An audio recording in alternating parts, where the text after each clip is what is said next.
It's not just your health. If you've been feeling lost, exhausted, like nothing ever works anymore, this is the spiritual reason nobody told you. You wake up every morning and there's this weight, this invisible heaviness that sits on your chest. You look in the mirror and you don't recognize the person staring back, not just physically, but emotionally, spiritually. You feel like you're living someone else's life. This is why you keep waking up feeling stuck, no matter what diet, routine, or fix you try. You've probably tried everything: the supplements, the workout programs, the meal plans, the self-help books, maybe even therapy, but that deep, gnawing sense of being trapped remains. And here's what nobody talks about. Here's what doctors won't tell you, what your friends can't explain, what even you might not fully understand yet. If you've ever asked yourself, why do I feel like this? You're about to understand the real reason. And it has nothing to do with your hormones, your metabolism, or your circumstances. It's something much deeper, something that's been running in the background of your life for decades. And once you see it, once you understand what's really happening, everything changes. So many women after 50 describe the exact same feeling. It's like being trapped in a glass box. You can see life happening around you, but you can't quite reach it. You can't quite participate the way you used to. There's this constant fatigue that sleep doesn't fix, this emotional numbness that nothing seems to penetrate, this sense that you're just going through the motions of living, but not actually living. You might wake up and think, I should feel grateful. I have a good life. I have people who love me. I have accomplishments. I have things to be thankful for. But despite all of that, there's this persistent feeling that something is missing, something essential, something that makes life feel vibrant and meaningful. And here's what makes it even more frustrating. You're doing everything right physically. You're eating well, or at least trying to. You're taking your vitamins. You're staying active. You're getting regular checkups. Your blood work might even come back normal. Your doctor tells you you're healthy, but you don't feel healthy. You feel stuck, trapped, like you're living in slow motion while everyone else moves at normal speed. You might find yourself standing in your kitchen, staring at the same routine you've done thousands of times, and suddenly feeling completely disconnected from it. Or sitting in your car after running errands, wondering how you got there, what the point of any of it is. These moments of disconnection, of feeling like you're watching your own life from the outside. This isn't depression, though it might feel similar sometimes. This isn't anxiety, though that might be present too. This is something else entirely. This is your soul telling you that the life you're living no longer matches who you're becoming. But nobody talks about this. Nobody explains that what you're experiencing isn't a breakdown. It's actually the beginning of a breakthrough. The first thing you need to understand is that you are unconsciously living inside old identity patterns that were programmed during your younger years. Think about who you were in your 20s, 30s, even 40s. You probably defined yourself by your roles: mother, wife, daughter, caregiver, professional, friend, volunteer. These roles gave you purpose, structure, meaning. But here's what happens. Over time, these roles become more than just what you do. They become who you are. They become your identity. And your subconscious mind, which is always trying to keep you safe and consistent, locks onto these identity patterns and runs them automatically, even when they no longer serve you, even when they no longer fit who you're becoming. So you find yourself going through the motions of being the person you think you're supposed to be, but it feels hollow, empty, like wearing clothes that are the wrong size. They might have fit perfectly once, but now they're either too tight or they hang off you awkwardly. But you keep wearing them because they're familiar, because you don't know what else to put on. Maybe you spent decades being the person who always said yes, the one who put everyone else's needs first, the one who held everything together, the one who was strong, capable, reliable. These weren't bad things. These qualities probably served you well and helped a lot of people. But now when you try to access that same energy, that same drive, it's not there, not in the same way. Or maybe you define yourself by your achievements, your productivity, your ability to handle multiple responsibilities simultaneously. You were the woman who could work full-time, manage a household, care for aging parents, support your children, maintain friendships, and still look put together. But now that frantic energy feels exhausting rather than energizing. The thought of juggling all those balls makes you want to crawl back into bed.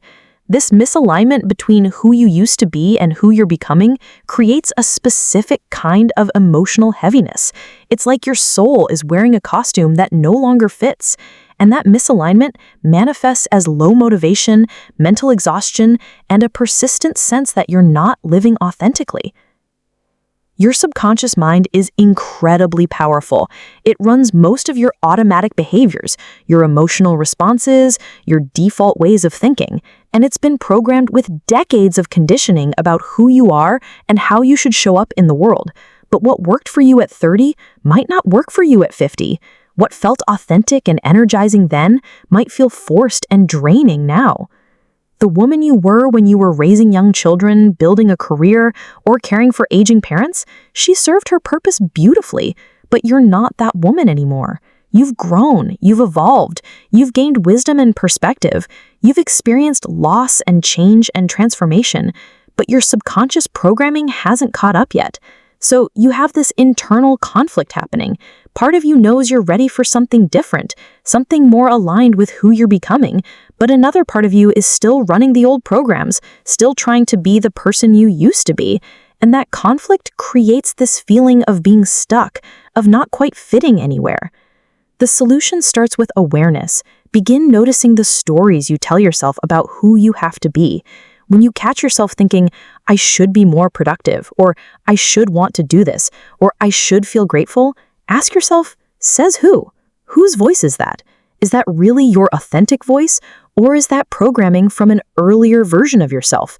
Start paying attention to the activities, relationships, and commitments in your life that feel heavy versus those that feel light.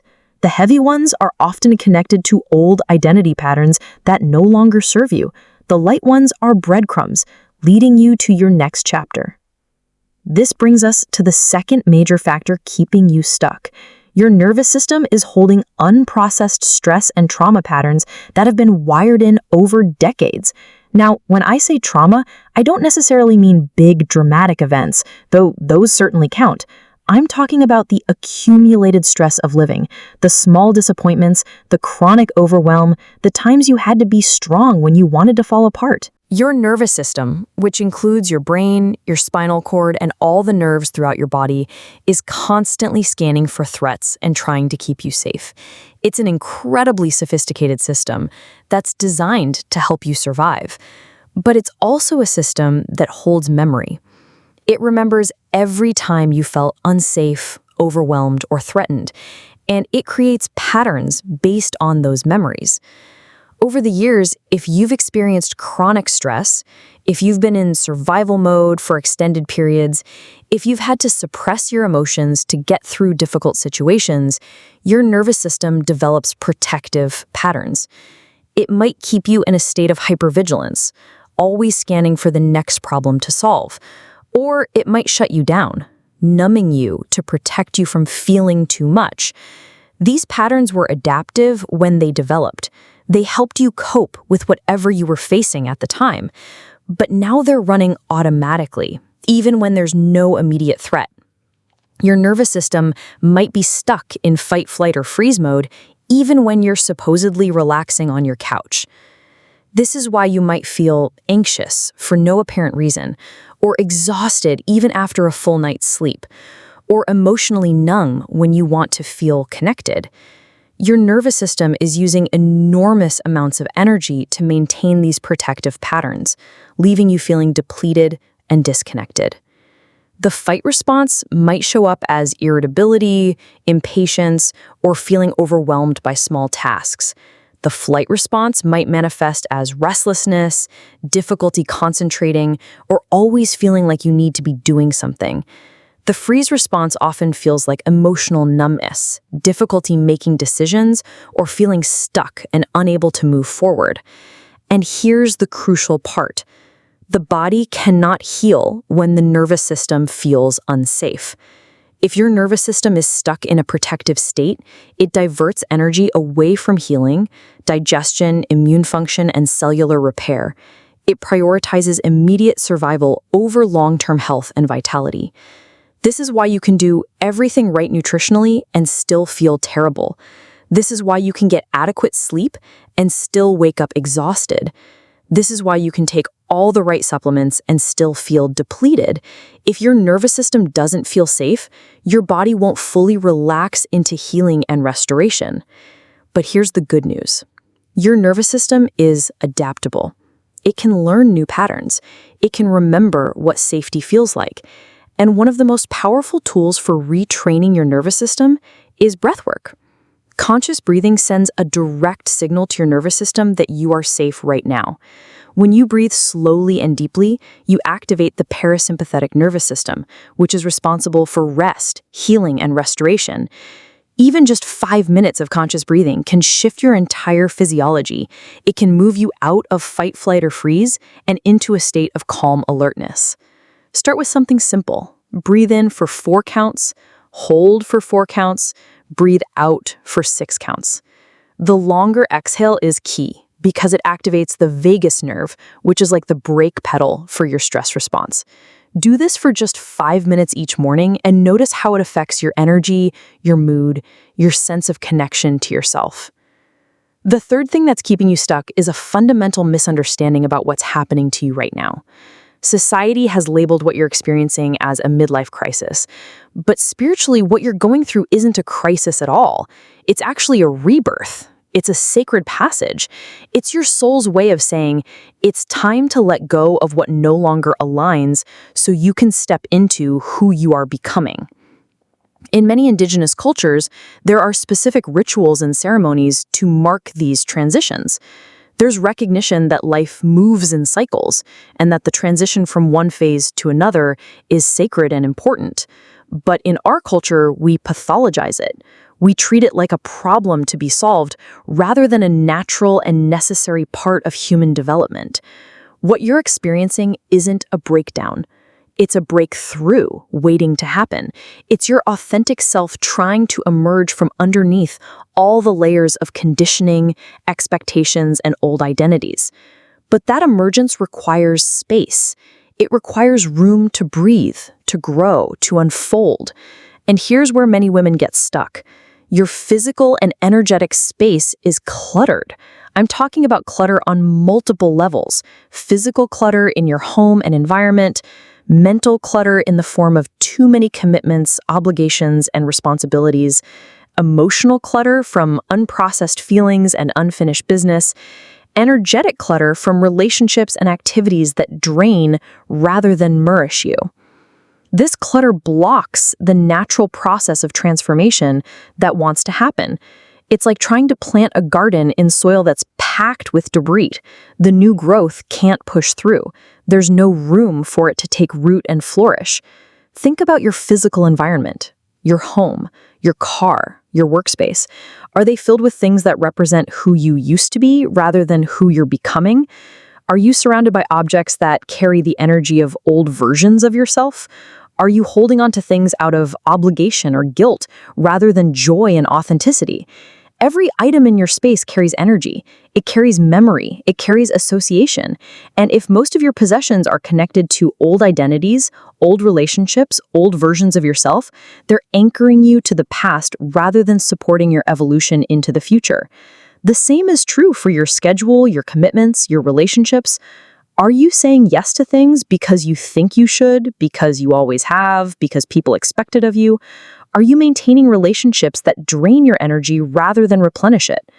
Are you committed to activities that no longer bring you joy or meaning? This isn't about becoming selfish or uncaring. This is about becoming discerning. This is about recognizing that your energy, your time, your life force is precious. And you have not only the right, but the responsibility to direct it toward what truly matters to you now in this phase of your life. The solution is to begin decluttering on all levels. Start with your physical space.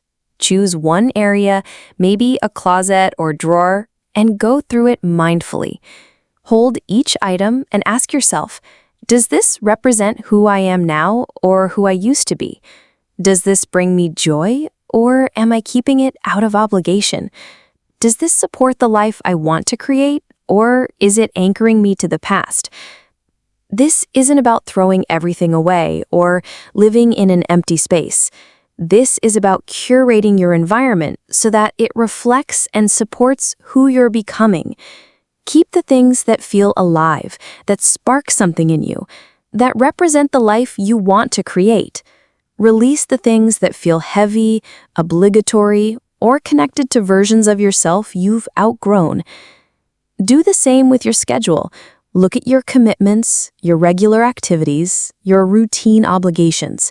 Which ones light you up? Which ones feel aligned with your values and priorities now?